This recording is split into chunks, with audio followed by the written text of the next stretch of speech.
banyak mahasiswa baru yang awal-awal itu ambis banget mau dapat IPK 4 lah, mau aktif organisasi, internal eksternal, mau ikut lomba, mau ikut part time, mau punya side job. Tapi mereka pikir, emang aku bisa? Hai, aku Mutia, aku adalah mahasiswa agroteknologi di Universitas Muhammadiyah Malang. Welcome to my channel. Oke guys, pada kesempatan kali ini aku tuh mau sharing pengalamanku bertahan di Universitas Muhammadiyah Malang sebagai mahasiswi agroteknologi yang alhamdulillah berhasil mendapatkan IPK 4 di 2 semester awal. Jadi FYI, aku itu kemarin aku itu ikut UKM kan. Aku ikut UKM, terus aku aktif lomba juga di kampus, internal kampus maupun di eksternal kampus kayak yang nasional itu. Terus aku juga sebagai aku part timer di salah satu kedai kopi di Malang.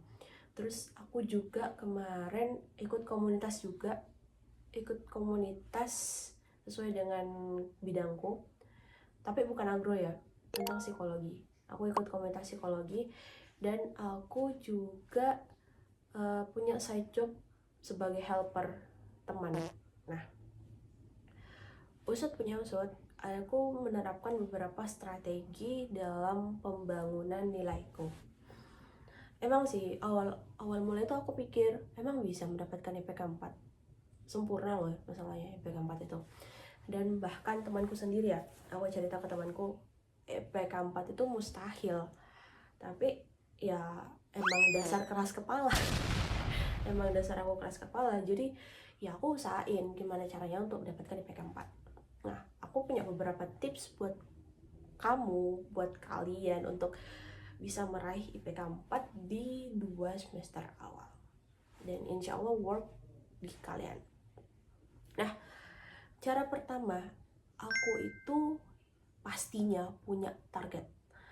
Aku tuh punya target di agro ini. Aku mau jadi apa sih di agro? Aku mau bikin inovasi apa? Dan aku ingin mendapatkan hal apa? Nah, kalau aku kemarin di agro itu sebenarnya aku punya tujuan kan. Tujuan utama itu ada di keluarga. Jadi aku mau mengembangin bisnis keluarga kan. Terus yang kedua, itu aku mau menciptakan inovasi sendiri. Aku ingin menciptakan inovasi sendiri. Dan selanjutnya yang ketiga, itu kan ini kan dalam bidang akademis ya. Bidang akademis, bisnis. Nah, yang selanjutnya itu aku mau mendapatkan relasi. Nah, relasinya itu bukan hanya sekedar yang dalam kampus, tapi aku mau yang di luar kampus. Dan setidak-tidaknya itu aku dapat relasi dalam ranah agroteknologi. Nah, tapi kemarin belum sih. Kemarin aku belum dapat. Nah, terus ketika aku udah ada target, aku list di buku maupun di notes catatan dinding kan.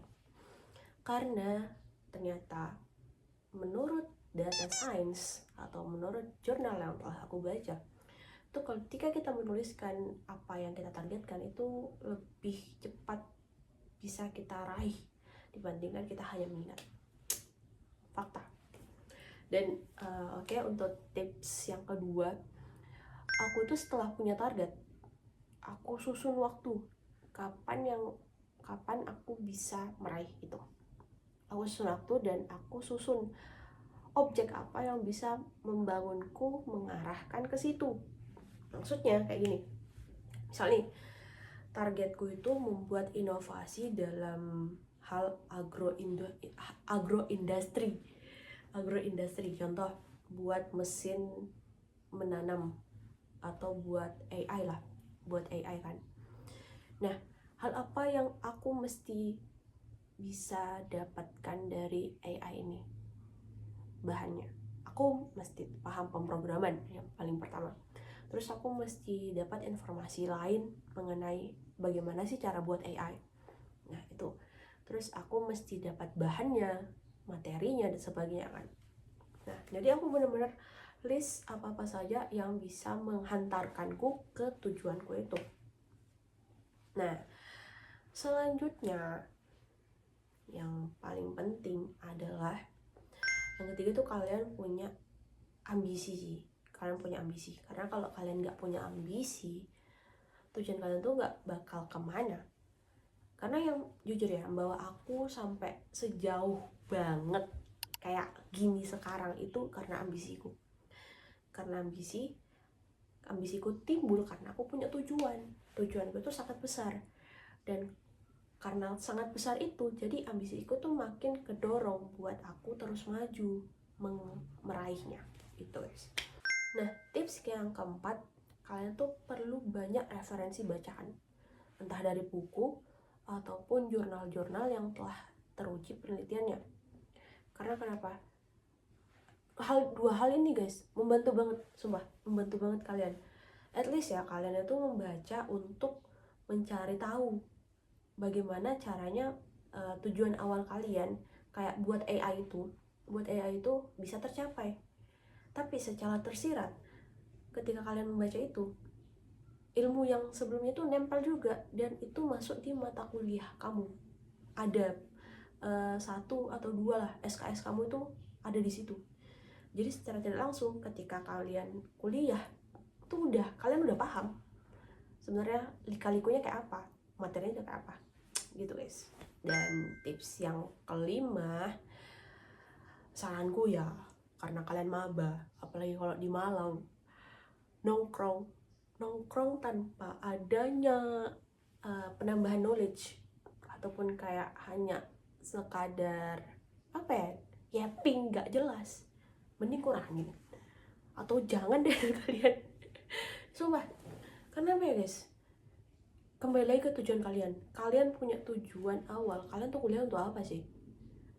Selain menambah mindset, selain mengubah pola pikir atau membuat growth mindset kalian itu lebih matang, kalian itu punya tujuan, entah itu kerja, bangun bisnis, ataupun hal lain kan selain hal itu. Dan tujuan utama itu ini dua, karena kalian itu butuh cuan. Itu, kalian tuh butuh cuan kan. Nah, jadi kalian tuh mending hal-hal yang kurang penting ataupun yang tidak penting itu singkirkan.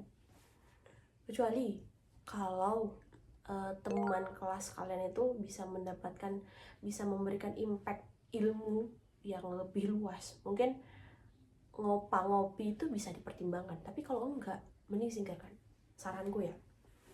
Apalagi buat kalian maba-maba yang masih mencari jalan. Saranku itu guys, karena misal nih waktu kalian yang dipakai buat ngopi nggak jelas, yang with yapping-yappingan, sebenarnya waktu kalian itu bisa dipakai buat membaca. Entah kalian udah dapat 5 halaman, 2 halaman, 3 halaman, atau bahkan 10 halaman lebih, itu kan lebih berimpact pada kuliah kalian, pada tujuan kalian.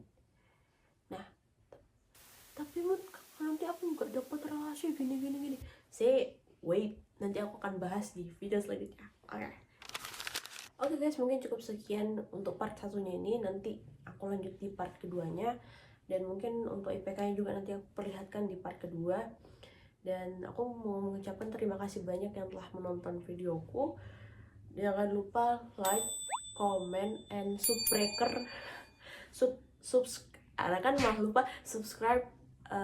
akunku, channelku, dan jangan lupa follow Instagramku ya guys, karena ada ya tentang psikologi dan aura teknologi ya.